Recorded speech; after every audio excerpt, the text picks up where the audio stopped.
This is the Week 7 lecture for CIT 111. This class has been moved online due to an unexpected class cancellation. This topic is going to be about programmer-defined classes, creating classes and objects with Java. In this presentation, we're going to talk to you a little bit about defining your own class as a model rather than as a program, what that means, how that works, and how to create objects. While not a central focus of this course like it is in CIT 130, this is nonetheless important because Java is what we call an object-oriented language. And we have been using different class objects throughout the class as we have gone through the semester. And so I want to give you sort of a bit of a background on this. Up to this point, we have only made applications. These are classes that contain a main method, as you can see on this slide.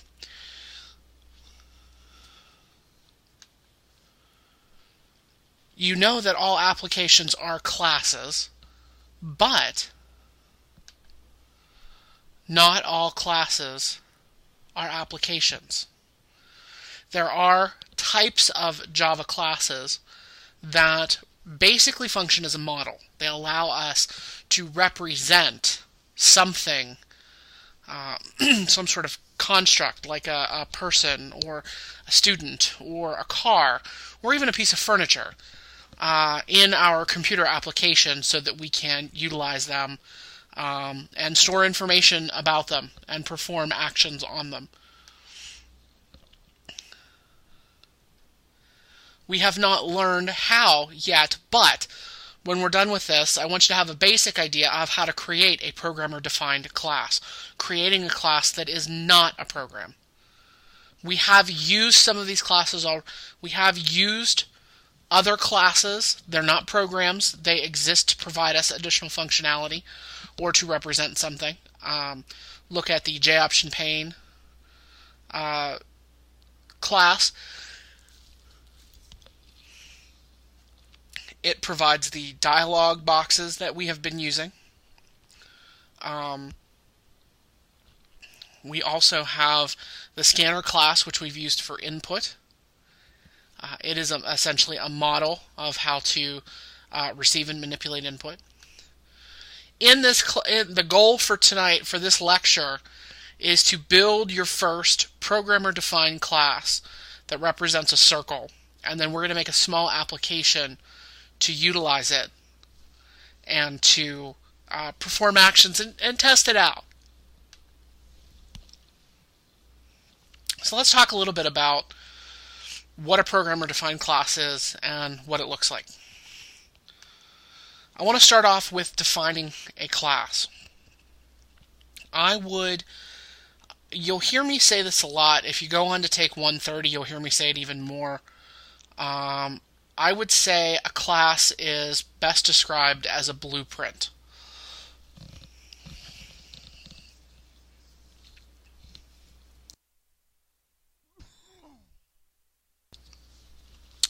A class is probably best described as a blueprint. It describes, like a blueprint describes a building and its features and its layout.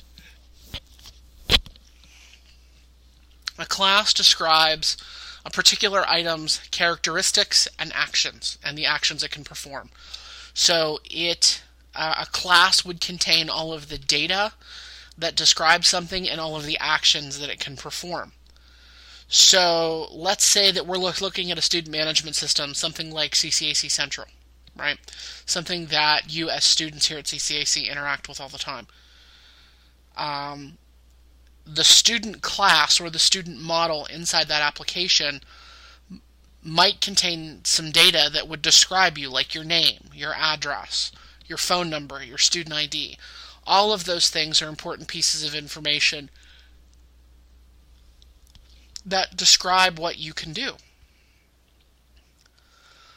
And it might also define some behaviors that the college finds important, like changing your address or your phone number, registering for a course, dropping a course, viewing your grades, paying your bills, getting your financial aid information.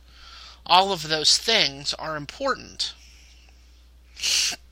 and are something that all of those actions are important and something that we might need in our model of a student when we think about using a student, representing a student in a programming context. For those of you who may have programmed in other languages before, this is going to be a bit of a difference. You're not used to looking at this, and I will warn you, if you have some prior programming experience and it is not in what we call an object-oriented language, you may have some trouble here.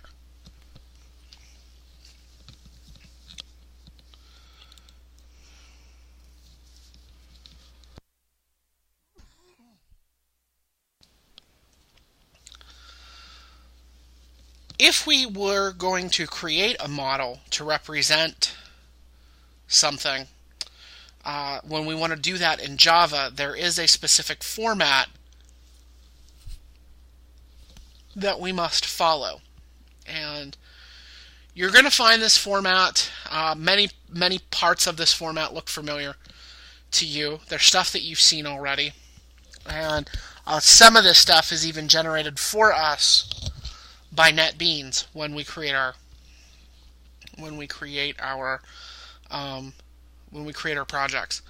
One of the things I want to point out to you is this use of an access modifier. Let me grab my pen here. And so the access modifier tells us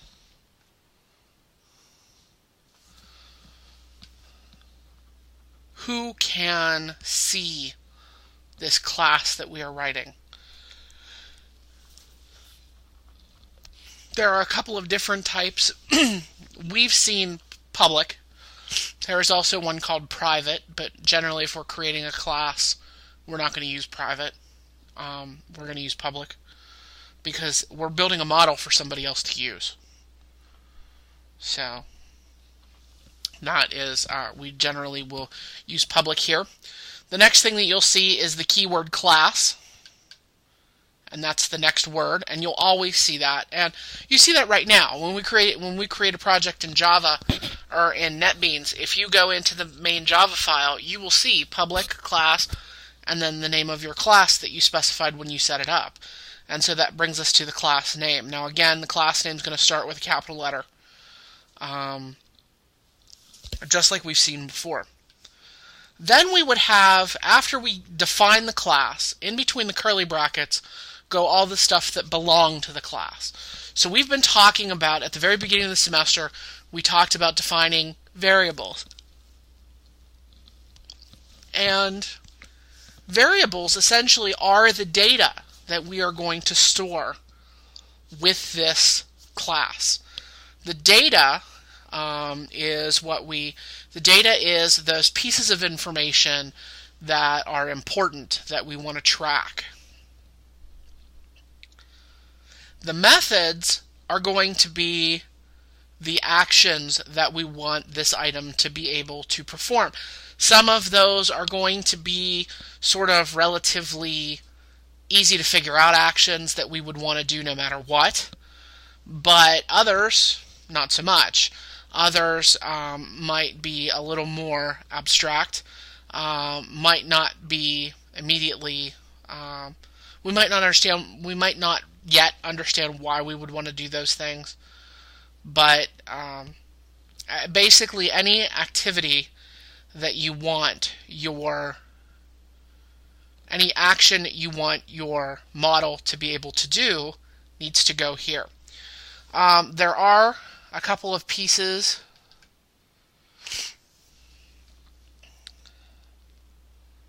of information that we need to know. Usually our data is going to be private. So the characteristics or the pieces of information that we find important about our model, those pieces of information are going to be private, and that means nobody can touch them. And usually the methods or the actions are going to be public. And if we need to let people get our data, we're going to do that through the methods. And I'll explain why in just a little bit. If we look at an example Here I have our example circus, or our example circle class. What are the pieces of information that are important about our circle? Basically just the radius right now is all I really care about. And what actions does our circle have to have? Well, the biggest action that I can think of that would be useful would be calculating the area of the circle. And to do that, we multiply the radius times pi. Now, when we talked about functional methods, I talked to you guys a little bit about the math class. And the math class actually offers us a representation of pi, which is 3.14159 repeating, as accurate as it can get in Java. And so we don't have to remember it. We don't have to remember it out to 16 or 15 or 16 digits. We can just access it through math.py, which makes life a lot easier. Now, you probably noticed, again, my data, the characteristics, the pieces of information I'm interested in about my circle are private, and that my methods are public. There is a reason for this, and it is called encapsulation. Encapsulation is the ability of an object to be a container or a capsule for related properties and methods. So properties or characteristics, those would be your data, those would be your variables, and the actions or methods. So the class wraps up, the idea behind a class as a model is it wraps all together, all of the information that we're interested in, along with all of the actions the thing is going to perform. Now, access modifiers. Again, you saw that I used, while the class itself was public, you saw that both my data and my methods had different access modifiers than we're used to seeing. Right now, everything we've done up to this point has been public. We've used the word public a lot. Today is the day where we start to use things a little differently. When we think about access modifiers, think about them like a door. They tell us who can come in and who can't. When I think of public, I think of an open door. The door is open, anyone can come in, anyone can look at the method, anyone can utilize the method, or the class for that matter. When we think about private, private is restricted access. We want to keep people out. Now, private is something that we would usually use for data. This prevents other classes and or applications from directly accessing that data. And when we use, if we want to give them access to that data, we would make our methods public, and we would use those. And the reason why we would do that, well, let's think about this. You're writing an application to log the ages of, you're writing an application to represent that's going to require some sort of model to represent a student at an elementary school. Is it possible they could have a negative age? If your answer to me is no, it is not possible for a student at an elementary school to not yet be born and be enrolled, then you have just outlined a situation where giving somebody direct access at an age data item would be a bad idea. Instead, we would want to route that through a method. While we have not learned this yet, there is something called decision statements that would allow us to look at that value and decide whether or not we wanted to accept it. So the whole concept revolves around this idea of data validation and making sure that the data that we're getting and the data that we're storing inside our model, that we're using our model to store, is correct. And so in order to ensure that, we can't do that with variables. Variables don't have any logic associated with them. You either assign something to them or use them in some sort of operation, but you can't, there is no way to run any sort of check. To run that check, you have to run it through a method. So what we usually do is we make our methods public and we keep our data private. This is called data hiding. The idea of information hiding is to allow access to our classes and methods, but to restrict access to our data members. And it does provide us with some security, okay?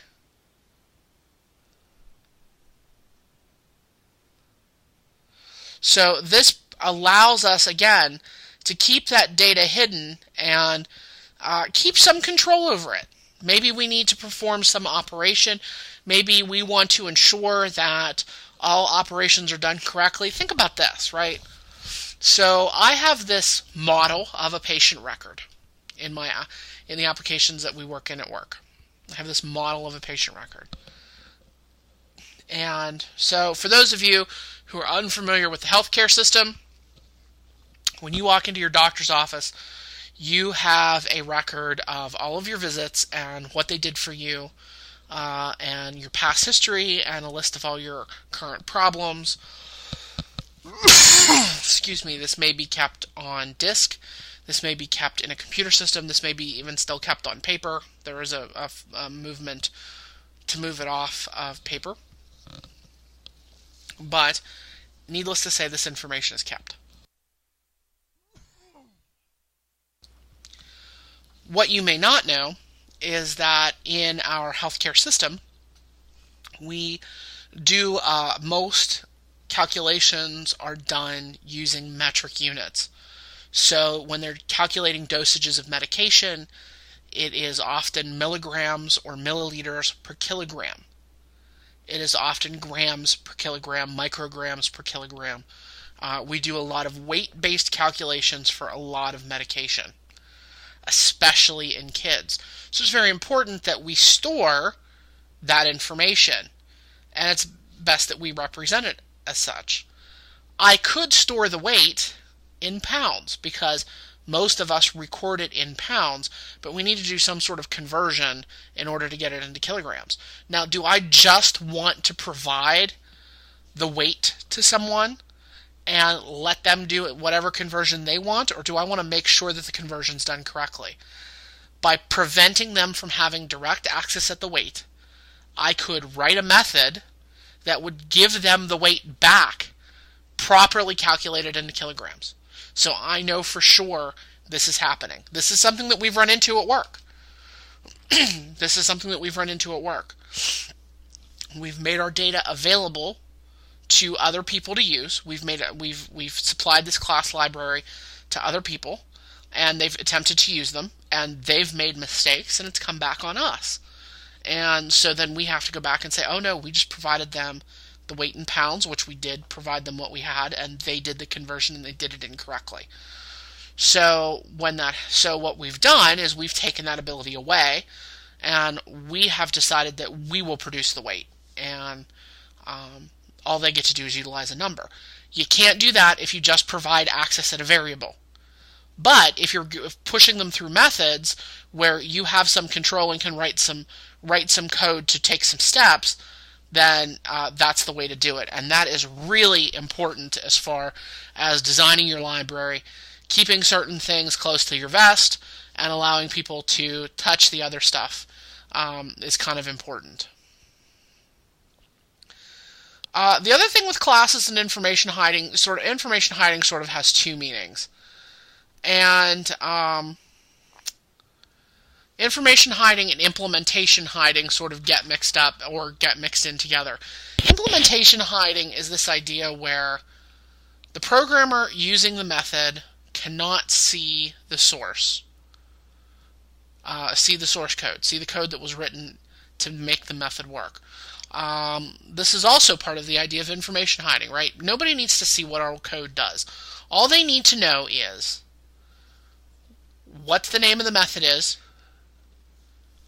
what information they have to give it, and what they're going to get in return. And you might be thinking, okay, that makes sense, but what do you mean? I don't understand. I've never seen this before. Think about the JOption pane show input dialog, right? It'll produce a dialog box with the information that we give it, and a text box for the user to put in some information, and we'll get that back as a string. Has anybody ever seen the code that makes it work? I mean, you can. There are ways to get to it. But do you really need to see all the code to see understand the inner workings? No, you don't. All you need to know is what information you need to give it and what information you're going to get back. That's all you need to know. You don't need to see the inner workings. That is another reason why we would write a model to do something and give that to somebody else than just put it all in one place. Is this idea of implementation hiding. Alright, let's go back to our example again. The circle, the class circle is public. Okay, we want people to be able to use it. The data members or instance variables is called radius. That is the one piece of information about the circle that we need to know about for our model. It is stored as a double. Again, remember that's a decimal number. Notice it is private. Private means that no methods outside of this circle method are going to be able to touch it, to look at it, or to change it. The only methods that can see it are the methods defined within this class. And when I say within this class, I mean, let me put my pen on, anything between the curly brackets for the class. Okay? Those two curly brackets represent the start and end of the class. Anything in between these two, okay, anything in between, any of the methods can touch radius. They can see it, they can change it, they can alter it. Okay? Notice that we have a method. That method is public. It is called calculate area.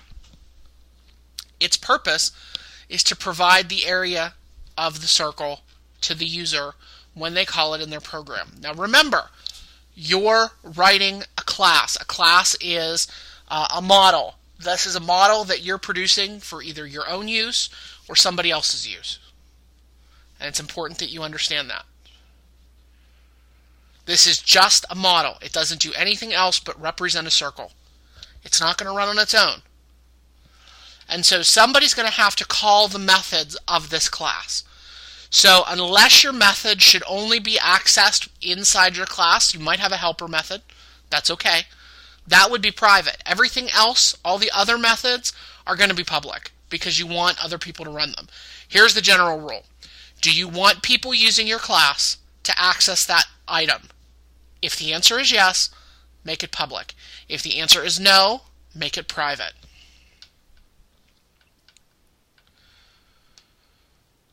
Now, once we have a class, we have to use it. Once we have the class, now we go about using it. All right? But before we can use it, there are some steps that we have to take. I want to start with a little review first. Do you all remember how to declare a variable? I know we've been doing it for a long time, but do you all remember how to declare a variable? For those that are a little sketchy on that, I'm going to do a quick review. If you recall, a variable requires 2 to 3 pieces of information to be complete. The biggest two are a data type and an identifier or a variable name. Okay? And an example would be double radius. And we can also have an assignment if we want. All right? We can assign a value. Declaring a variable and declaring an object are very similar. Now, an object is what we call what we use that model to make. Keep in mind that class that we're creating, and from this point forward, When I say class, I mean a model. When I say application, I mean a class with a main method in it. Something that's going to execute, it's going to call code. Our applications may utilize the classes that we write. Okay? The object, and I guess I should probably define this for you before we move on. The object is something that we build from the model. Okay? So if you have a blueprint for a home, the blueprint is your class. It tells you how to build the house. The object would be the home that you built, because it's the thing that you can open the doors, flip the switches, open the windows. Okay? The model allows us to create as many objects as we want.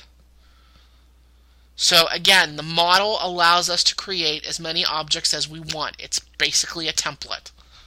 It defines all of the data and characteristics that every object will have. And believe it or not, we've been doing this a lot with Alice. A lot with Alice. Alice makes it easy. Java makes it a little more complicated. That's where we're spending some time on it now. So there is a little bit of a process we have to go through to create or build an object.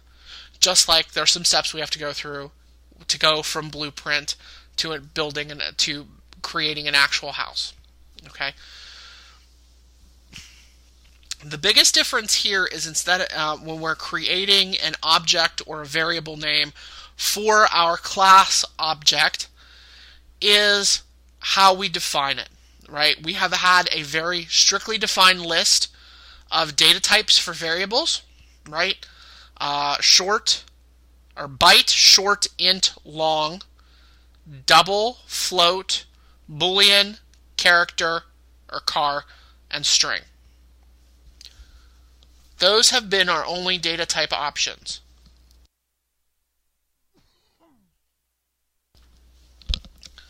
When we're dealing with classes, that all changes. When we're dealing with classes, that whole paradigm changes.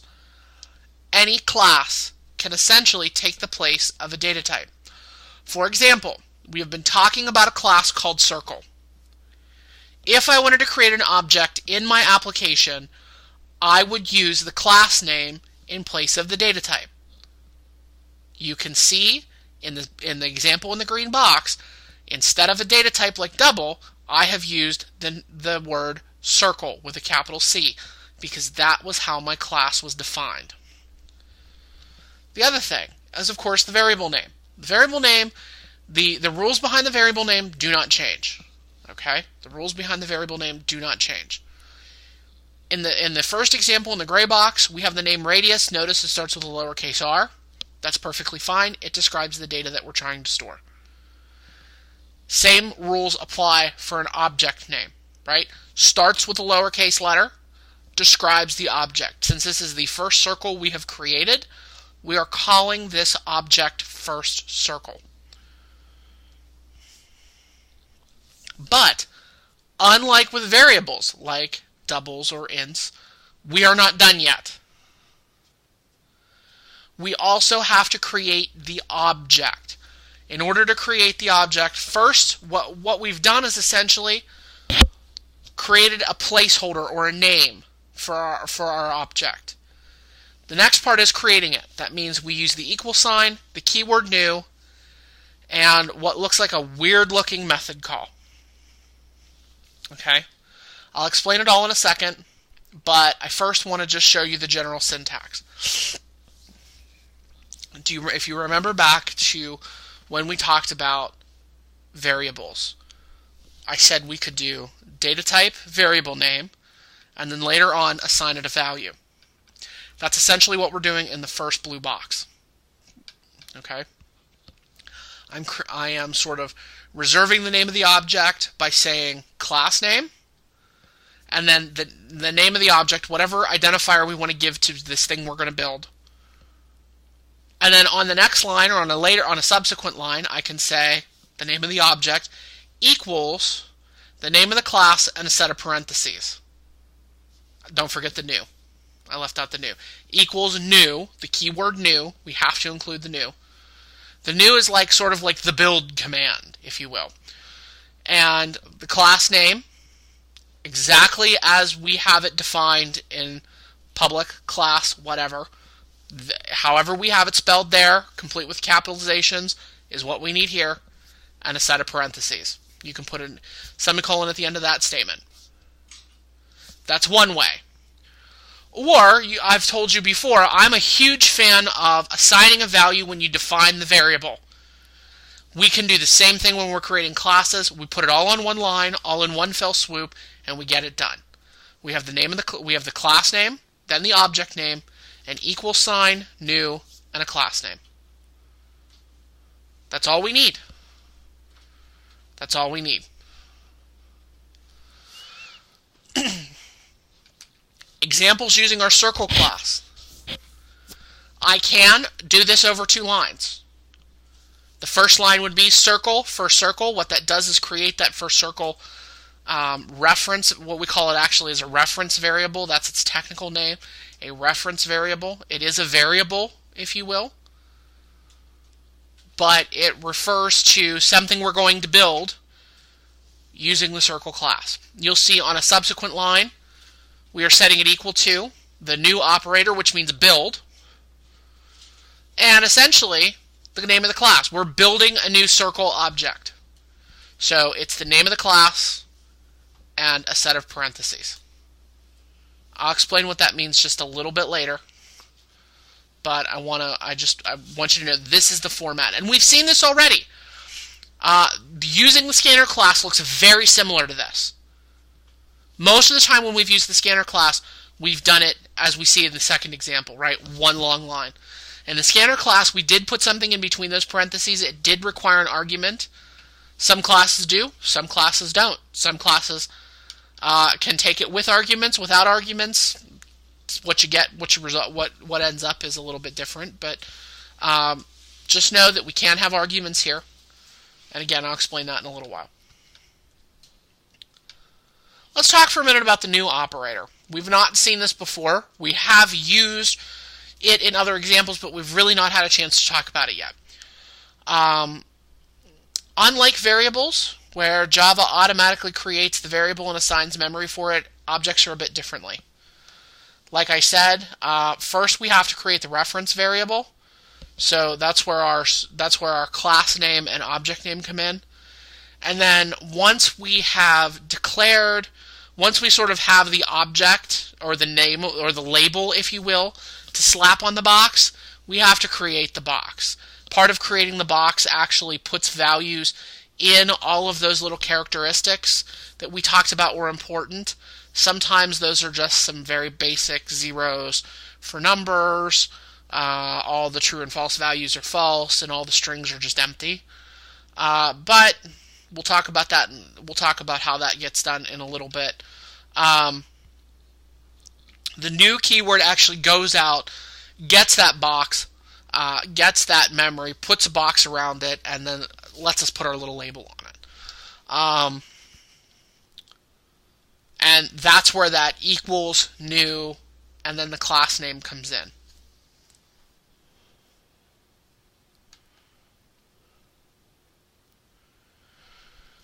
If we look at an example program, I've created one here called Test Circle.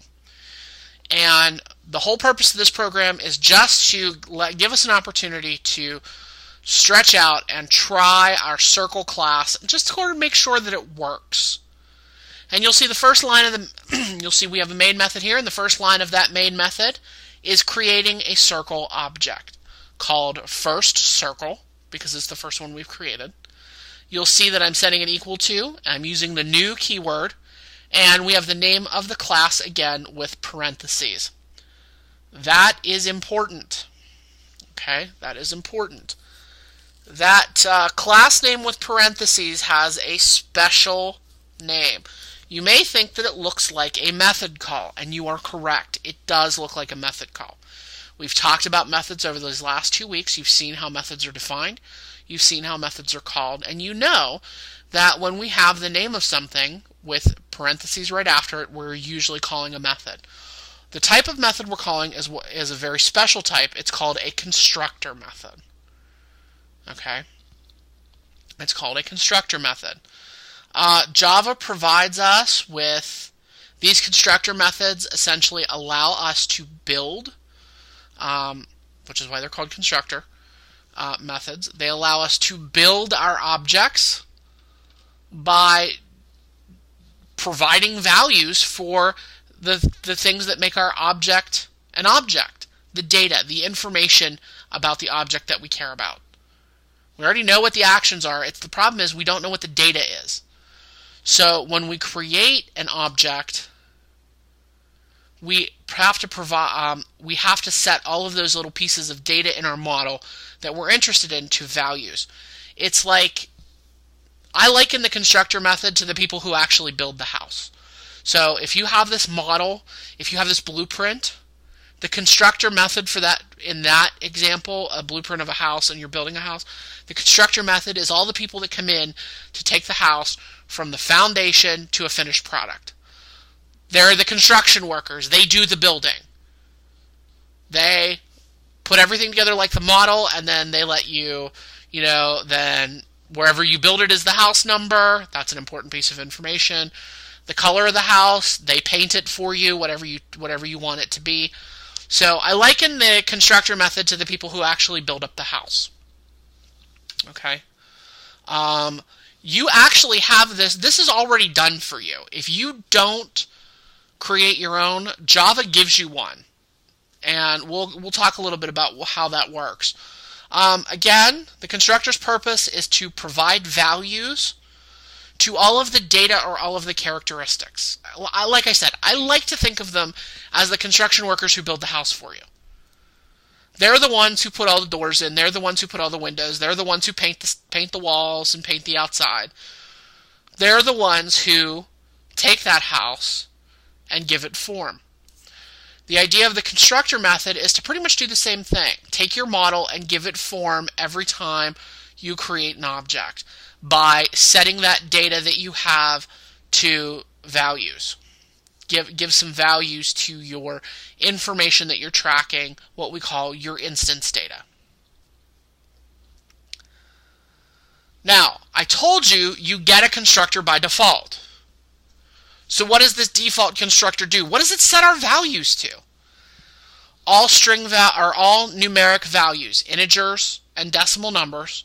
So your bytes, your shorts, your ints, your longs, your floats, your doubles are all set to 0 or 0.0. All of your strings and characters are set to the null character or the empty character. And all of your true and false values are set to false. And if you happen to be using any other objects in your data, they are set to nothing. Now, constructors are methods,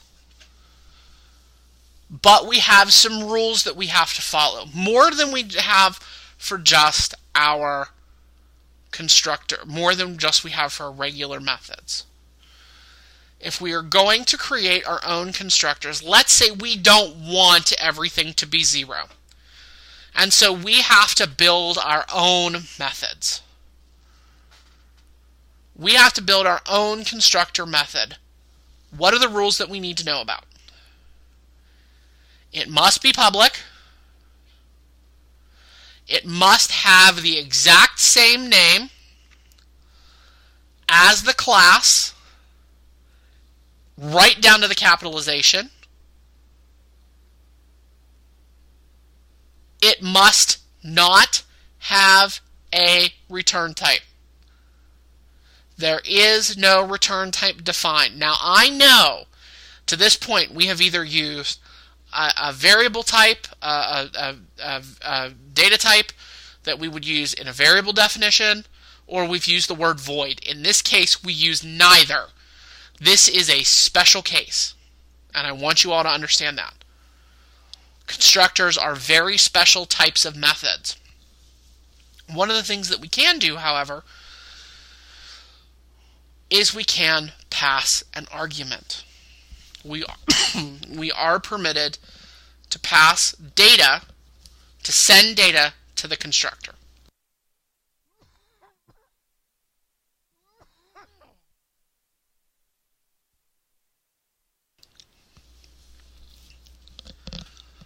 I have an example constructor, custom constructor, user-defined constructor inside our class. If you look, this is our circle class, exact same class we've been working with since we've started this discussion in this video. But you will notice there is a new method now, and that method looks a little strange. There is no return type on that method. That method starts with a capital letter, which we were told over the last 2 weeks is a giant no-no. This is a constructor method. I'm going to point it out to you here with my arrow. This right here is a constructor method. You can see it. It's called circle. It has a opening curly bracket and a closing curly bracket. You will notice that it is public. You will notice there is no data type here, where there usually is a data type, or the keyword void. Okay. This is an example of a programmer-defined constructor for a programmer-defined class. Its purpose is to provide, in this example, radius with a value other than 0. A circle with a radius of 0 doesn't exist. So, since that doesn't suit what I want to do, I have decided to create a way to create a circle with a radius other than 0. In this case, I have decided to set the radius to 1. Again, the purpose of a constructor is to provide values for all of the data we are tracking. If I was tracking more than just radius here, I would need to provide a value for all of the data I am tracking.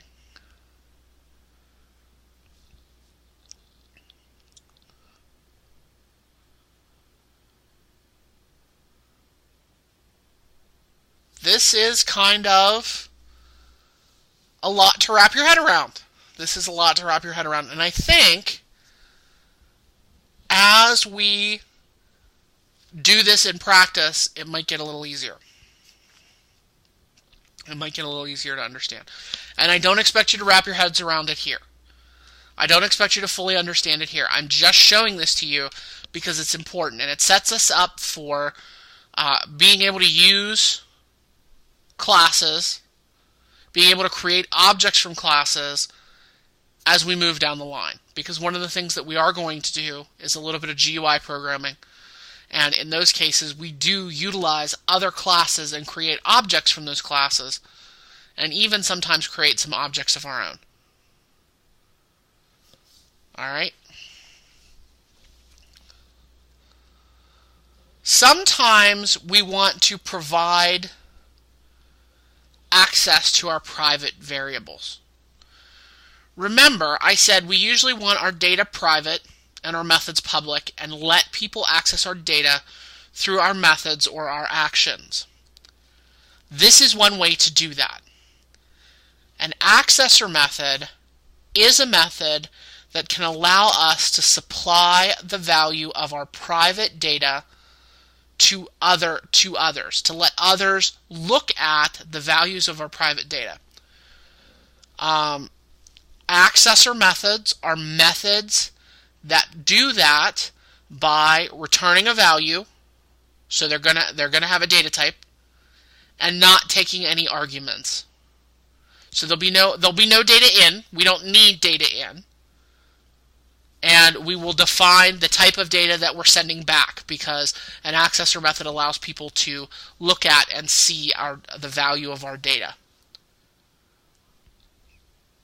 Again, why do we need it? It keeps our data private. It keeps the actual values private. It doesn't let somebody mess with our actual data. And it forces them to access that data through methods, which gives us a level of control.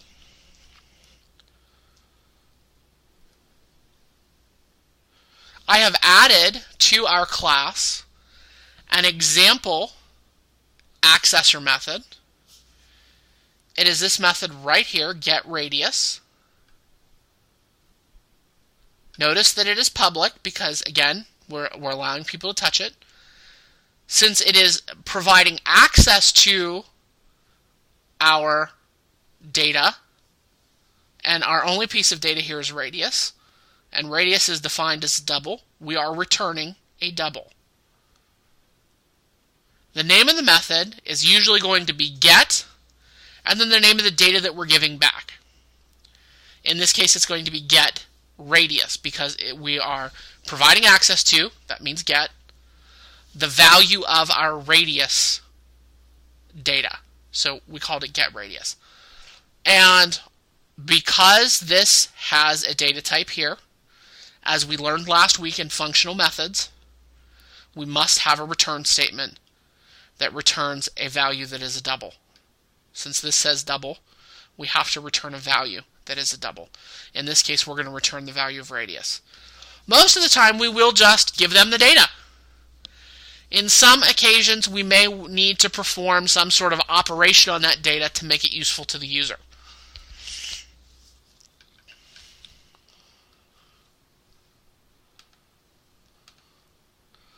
We can also have what we call mutator methods. Mutator methods allow us a way to change private data. So they give the user, the person using our class, our model, the ability to change some of that data. Again, we do this so we can keep our data private. We do this so we can keep our data private and so that we can keep some sort of control. Remember that I thought of data validation, right? We don't want to let people put in invalid data if we can avoid it. This is one way we can do it. While we haven't talked about decisions yet, we will talk about them in the next couple of weeks. And I want to make sure that you understand that we can use that to make decisions about the data that the user is giving us and do something with that. Either decide that it's okay or decide that it is not and take some action. I have added a mutator method here. Mutator methods usually start with the word set. So you can see here we have a set radius method. Notice that it is returning void. There is no data going back. A mutator method's whole purpose of being is to bring in data to allow our private data member to get that value. Okay? So we're not returning any data here. So we use this keyword void. Notice here we have an argument.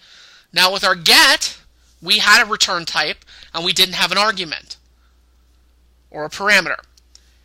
With our sets or our mutators, we do have a parameter and we are not returning data. And here you can see I'm just simply taking the value that the user provides me that is going to be stored in R, and I'm assigning that value to radius. Now, once you've had decision structures, you might want to come back in and say, well, as long as it's not negative, you can add that logic in here. If we just gave them direct access to the variable radius itself, there would be no way for us to add in any sort of checking on what they're doing. And remember, when you're building this model, don't build it like you're going to use it. Build it as if you're giving it to someone else. And always think about it from that perspective. And so keep in mind that you're not going to get to control everything once the user gets their hands on it. So you want to make sure you do everything the way you want it done in the model. And that's something that I don't think that programmers always think about.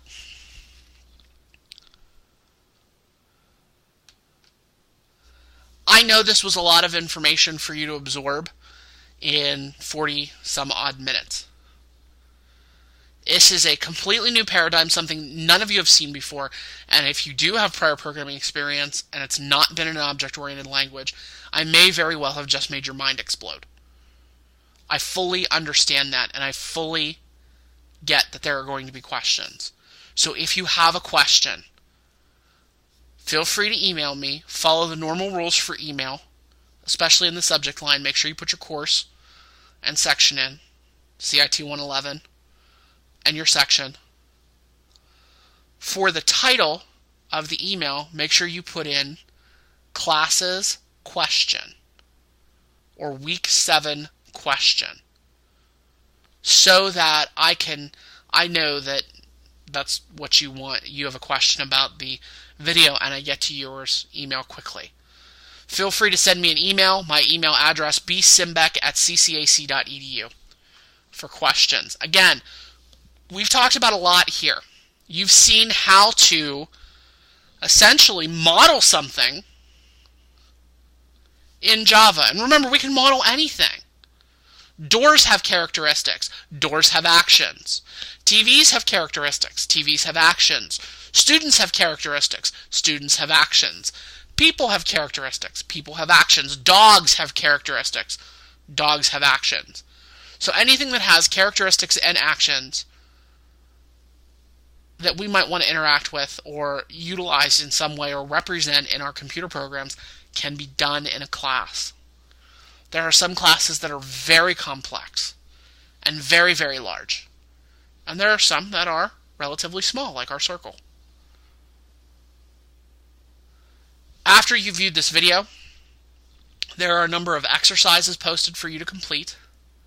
I want you to go ahead and try to complete them. There's some Alice exercises and some Java exercises. And after you complete each exercise, after you look at the handouts for a particular exercise and you go ahead and go through it, after you've done that, there's going to be a video available for you to watch where I'm going to talk about the exercise. I'm going to go through it with you and talk about it and tell you what things do and how they work.